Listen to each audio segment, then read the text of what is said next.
Thanks for your sharing. It's very inspiring and insightful. Now, Professor Dato Hamdi, kindly proceed to the center of the stage and be seated. All right, because we're going to start our Q&A sessions. And now I would like to call upon our moderator, Miss Tina Young. She is my idol. She speaks beautiful English. And ladies and gentlemen, please pay attention later. Okay, she will be joining us, joining Professor Dato Hamdi for the Q&A sessions. Meanwhile, I would like to call upon Dr. Lai to take my seat here for taking in online questions from our virtual audiences. Thank you so much. Okay, the Q&A sessions could start now. Thank you very much, Professor Chen and Professor Hamdi. I think the audience and those that are online will agree that universities are looking to change the way universities are going to be teaching. Just to give you both a heads up, I've split the questions up in three areas. One is pedagogy and influence, students and making career decisions, finance and implementation. But please, for those of you that are online, please do make sure that the questions come through and Dr. Lai will look through those. If I can just start off with a rather broad brush question with regards to how government policies actually will influence your mission and perhaps Professor Chan's advice on how universities are run and managed, because I think, if I may say, that your presentation is slightly skewed towards the US because you didn't talk about sources from the UK and Australia. So my first question to you both, and you can decide, perhaps we'll start with Professor Chen. How can you, I mean, students will always embrace new ways of learning, but how can we assure that the staff at the universities will embrace new ways of teaching and thinking? I guess that's a quality control question there. So, Professor Chan, if you'd like to start first with an answer, put you on the hot spot. Yes, Tina, can you hear me? Can you hear me? Barely. Hello, can you hear me? A little bit. A Can the little audience bit? hear it? Yes. Okay, great. Can you hear me? I just want to make sure that you can hear me, can you? Yes or no? I'm not sure you can hear me well. I cannot hear you, Yes, Tina. we can hear you. Everybody can hear you in the audience. Thank you. Okay, thank you very much for the question.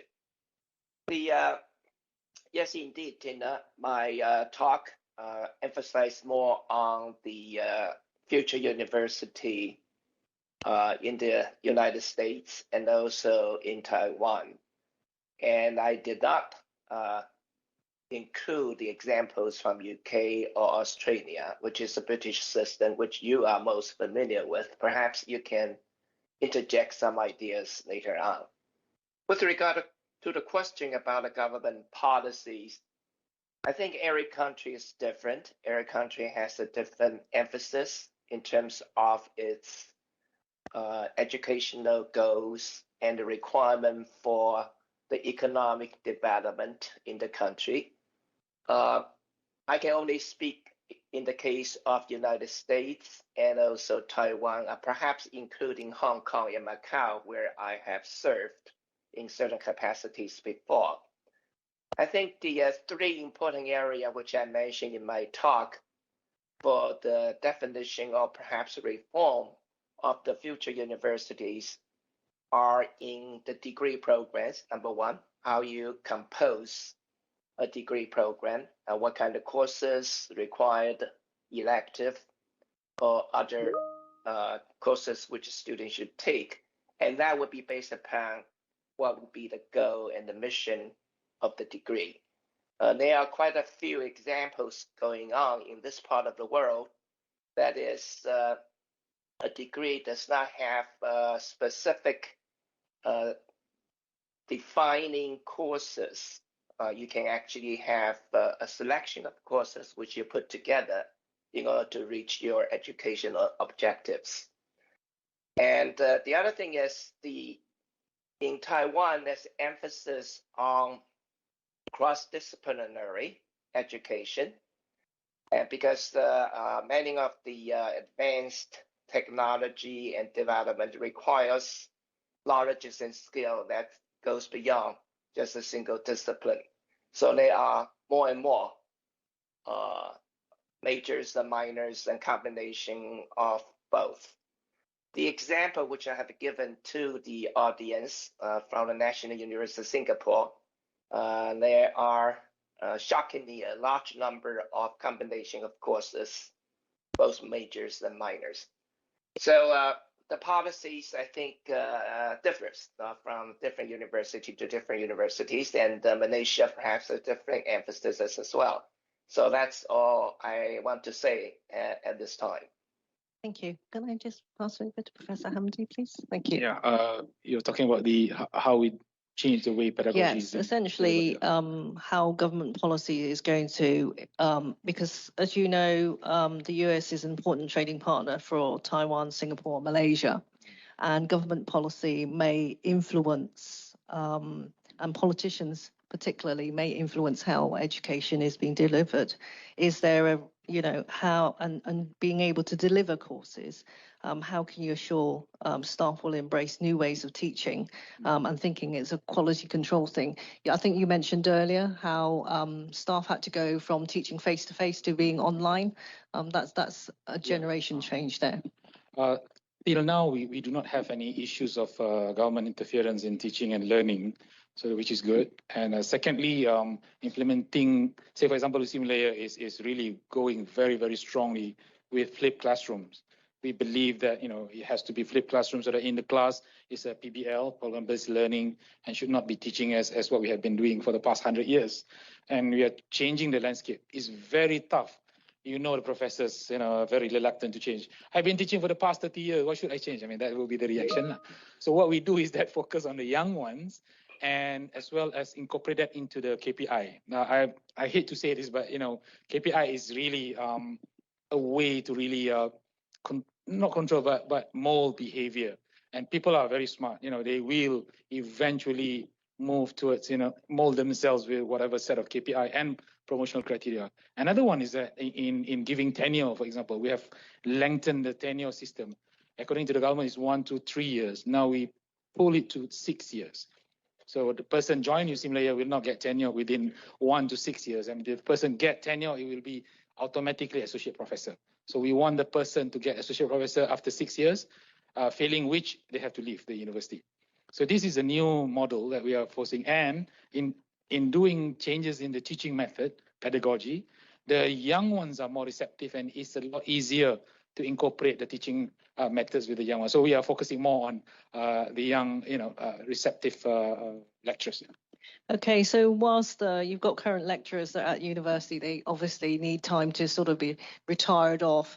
And in terms of future employment, would that mean that you'll have different types of lecturers? They're likely to be more academically based? Will there be people that are from industry? Do you think there will be a change in the type of people that are employed at university? Professor Chen? Yeah, well, in Taiwan and in the United States, I think the quality assurance for teaching and learning have been in place for some years. There are frequent reviews, and also there are training programs for the teachers to be used to the new teaching method. But of course, there are some inertia that needs to be overcome. I think the combination of the so-called blended education, the combination of the in-person and virtual teaching and learning will become a norm in the future, which is the case, was the case in the past, still is the case in certain area because of the pandemic.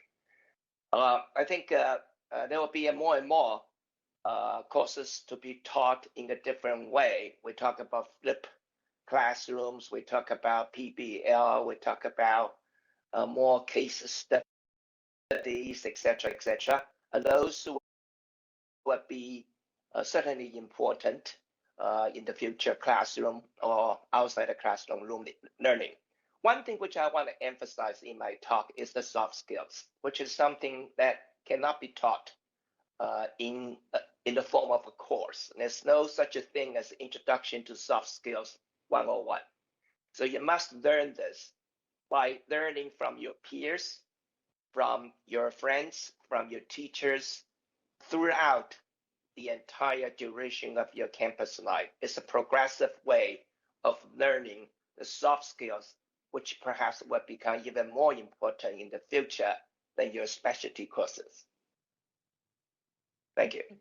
Yeah, very quickly, in Simulator now we have the teaching track, which is probably less than 10% of the population, and we're opening up for industrial track as well. We bring in captains of industry and retired one. They want to become professors. We give them professorship, but they are professor of practice.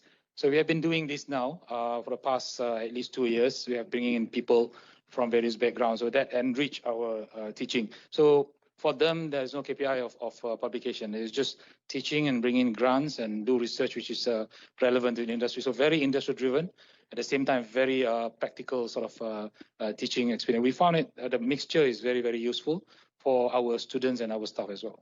Okay, thank you. That's very reassuring. May I, Yes, Tina, certainly. may I add something? Yes. With regard to the teachers from industry, this has been going on in the past here in Taiwan and in the United States. But in Taiwan, there's something which I'd like to bring this up.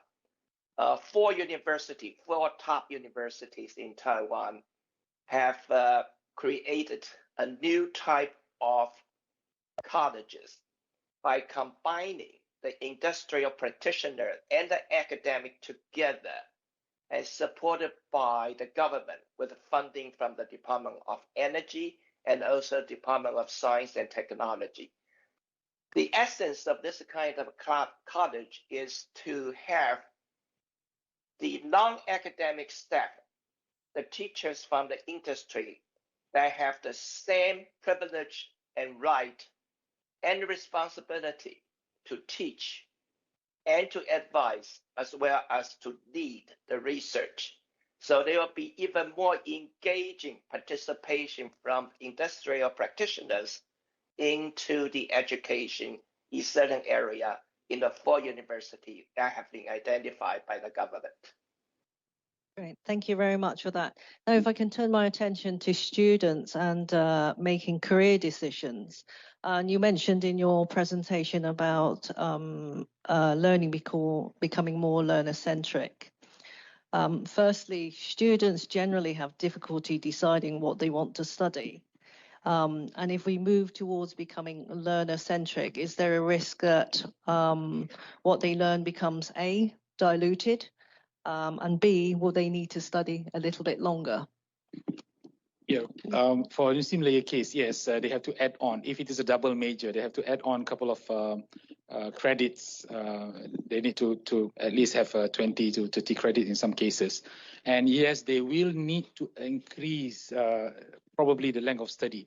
But what we are trying to advise them is that take extra subjects, including during the 3rd semester, which is supposed to be a free semester.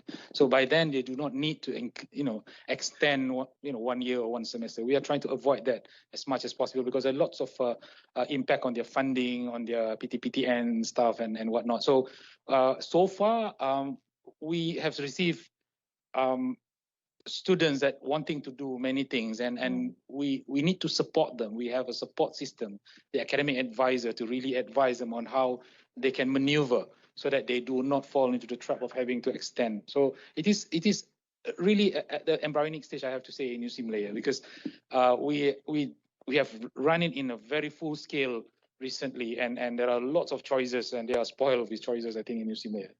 Thank you very much for that. And that's you've brought up a point there, which is to do with student debt, actually. And I think it's not just in Malaysia, but also across the world, where students are lumbered with that, and there is possibly a danger of maybe chasing statistics to please the government, public opinion, and student recruitment, actually, because ultimately, if you're going to be building a huge amount of debt when you go to university, whatever it is that you graduate it with, you ultimately want to make sure that there's a job at the end that ultimately has to pay off for it. But if I can just go back to the question again, Professor Chen, would you like to have a go? About? Firstly, we talked about learner-centric courses, and if there is a risk with student, what they actually learn from university, is it likely to be diluted? I think we've already established that, yes, students will probably need to study a little bit longer to build up their specialities and probably their soft skills as well. But is there a possibility that in the mix of all of this, that it becomes diluted? Well, I think it's really depending upon your perspectives. It may be diluted from the point of view of having perhaps a more rigid and a solid foundation of a certain specific disciplines, which might be important for a certain academic career. But on the other hand, it's not diluted in the sense that if you have majors and double majors and minors, etc., so that you can have a collection of skills and knowledges that can help you in the industry. So depending upon what's the purpose of your career. It is indeed true that one of the problems which we have in Taiwan is the required core courses for a specific discipline is still too high. So it will be very difficult to have a double major completed in 4 years of time. It is possible to have a double major plus a minor, but not, a major plus a minor, but not double major. If you want to go to double major, you have to go to extra year, which may not be most welcome by most of the students. Even though the tuitions here in Taiwan is relatively low, so the student debt is perhaps not a major concern, but student really wants to finish the degree and go to their life. So there are things to be done, I think, in order to be more towards the learning centric and to have more coverage of the knowledges and the soft skills. Soft skills, in my opinion, does not require extra time. It's a matter of how you manage your spare time during your campus life, how you invest your time in learning when you are not actually in the classroom or preparing for your specialty courses. Thank you very much. And if I can move on to the final section so that we can then take some questions from the floor. Financing and implementation. Professor Chen, if I can refer to your presentation specifically. Some of the sources that you quoted have been given from very top universities who have very bright students. And here is a 3-part question, just like you have in exams. The first, how have these universities progressed? Because I know some of the sources that you cited dated from as early as 2008.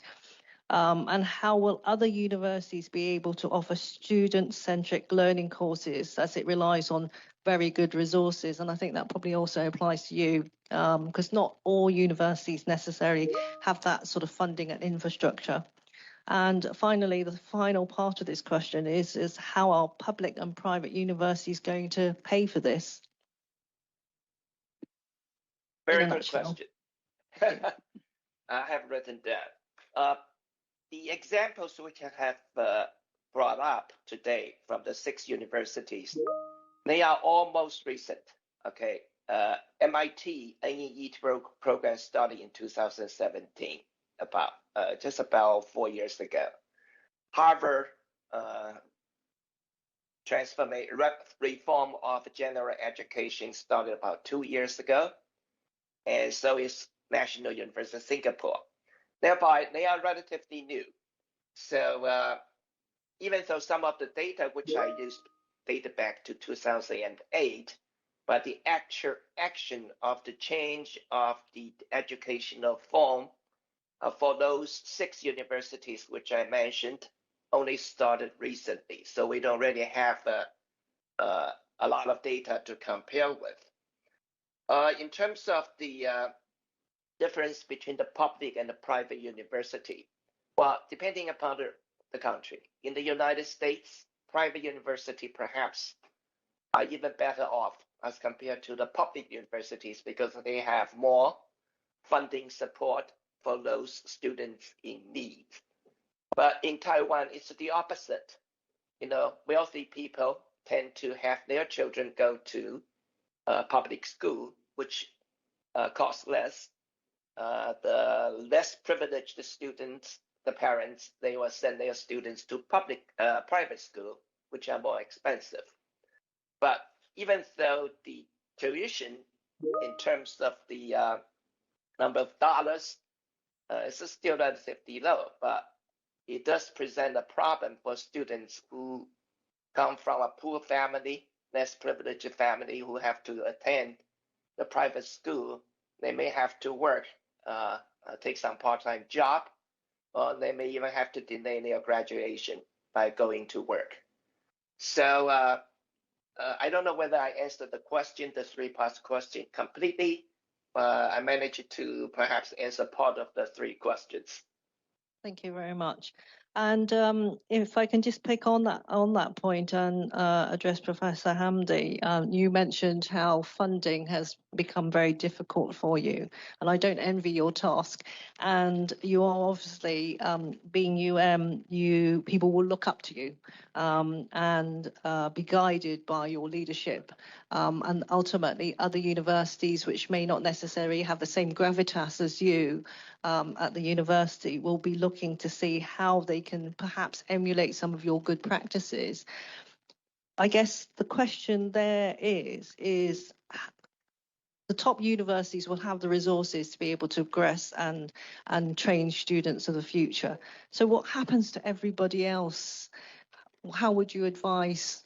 Sorry, it's a tough question, but how would you advise for those that probably don't have the resources? I mean, I know you guys are struggling, but how would you advise those? Because that ultimately ends up impacting the whole nation. That's one of the things that you mentioned in your presentation as the impact on the nation as a whole. So yeah, it's a very good question and well, quite a difficult one, I have to say. We are quite blessed that we have quite a sizable endowment because it has been accumulated for years. But we know that there's, very few of the universities, public universities, which are near to us and struggling a lot. Especially the research universities are all given only emolument. The rest they have to find on their own. But being a public university, which is a research university, they have the advantage that they can actually pull the good students. Students gravitate towards them first. We have been analyzing the UPU data, the government data, that students coming in, we know who they are. And one thing that we need to understand is that 60% of those students in the public universities, on average, 60% are coming from B40. This is quite shocking to us when we look at entire spectrum of the demography of the students coming over to the public universities. 60% of them are actually B40. So imagine, you can't even raise 50 ringgit of the tuition fees. For example, they will come and demonstrate in front of your office. So because of that, the university vice chancellors now, all of them are actually looking into businesses.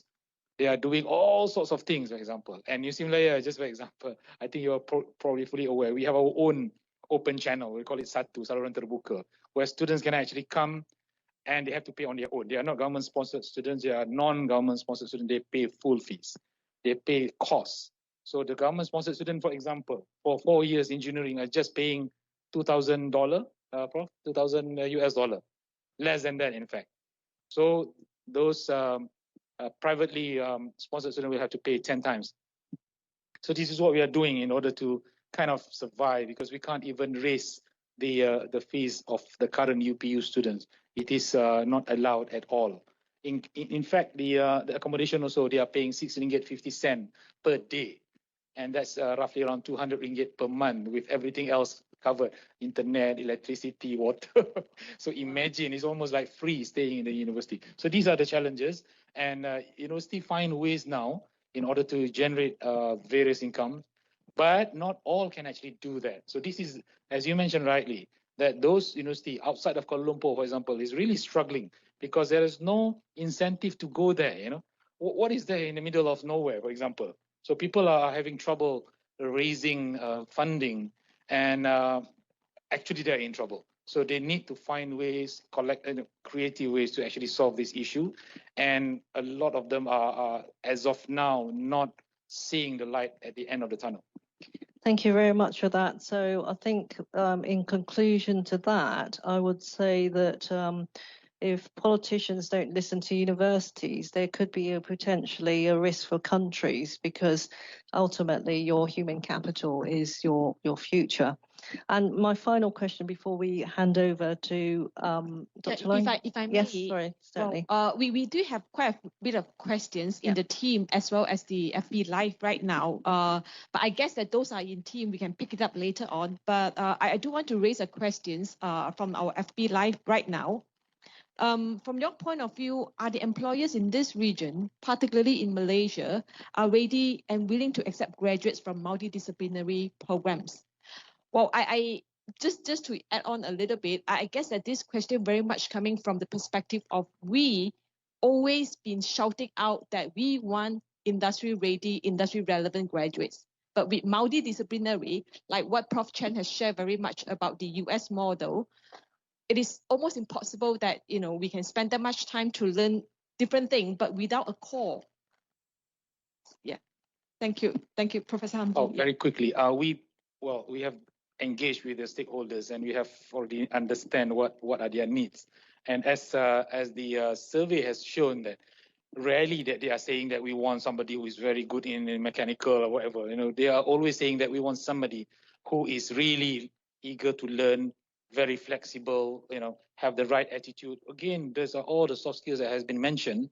And we have found that from the statistics that people with, of course, not many of them, but people with double degree seems to be finding jobs rather easily, especially in courses which are not that marketable.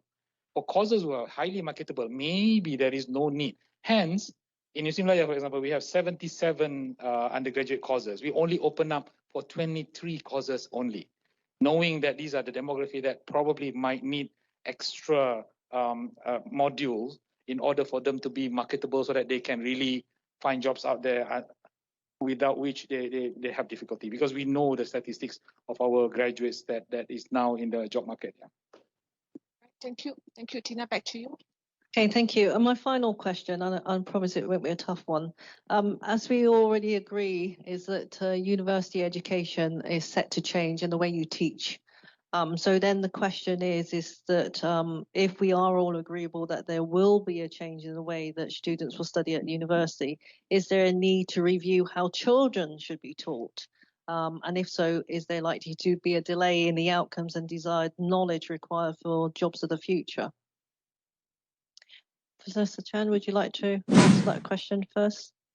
Well, maybe I will yield to VC to answer the question first this time. Yeah, I would be a strong proponent of that. I think, the technique of teaching where one person is, standing in front and spend 40 minutes out of 1 hour, for example, and everyone is listening. And then yet, after 4 years, we are expecting those sitting in front of us listening to have soft skill.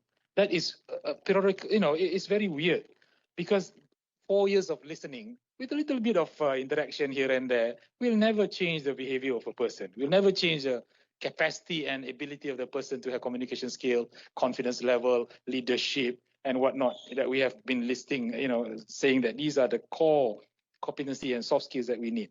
And yet the way we teach doesn't commensurate the output that we want. So hence, I think if the universities start changing, if we can actually do that much earlier at the university, at the school level, for example, secondary school at least, I think that would really, really help the university. Because if they are already at certain level, it is easier for us to push forward. If they are so far away down there, then how far can we actually stretch them, And when we are lumping all the responsibility to university, I think that is not entirely fair, because the students have gone to K to 12.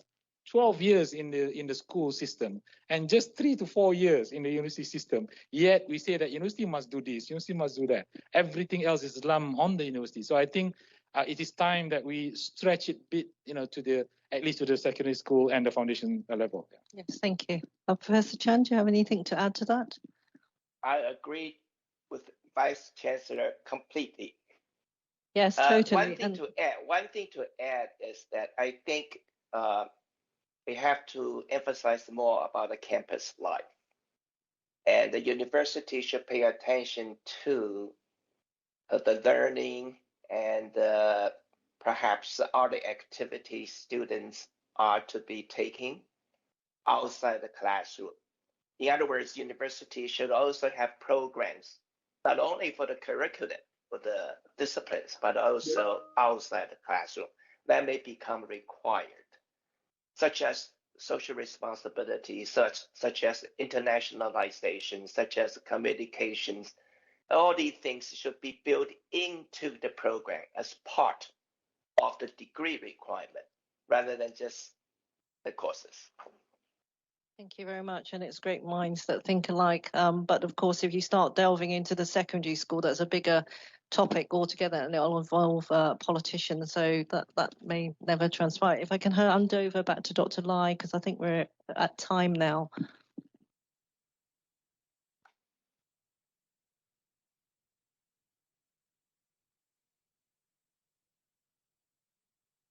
Yeah.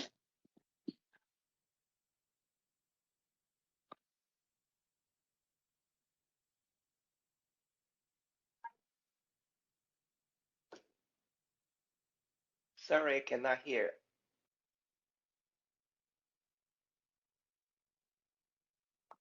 No, sorry, Prof. Chan, we are still saying that, it is already 6:30 now, and sun rising at your side. Yes. We should probably stop here now, and we will attend to the questions in the team side as well as our Facebook Live later on. We'll get connected. May I pass it back to you, Alex? Thank you. All right, thank you so much. Now, finally, this brings us to the close of our seminar. And now I would like to invite our Vice Chancellor, Dr. Joseph Lee, to deliver the closing remarks.